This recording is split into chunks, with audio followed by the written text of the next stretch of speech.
کہ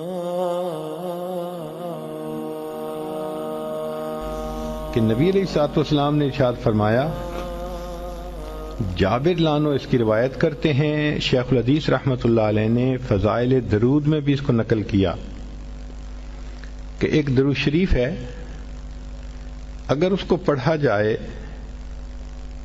تو اس کا ثواب لکھنے میں فرشتوں کو 1000 دن لگ جاتے ہیں۔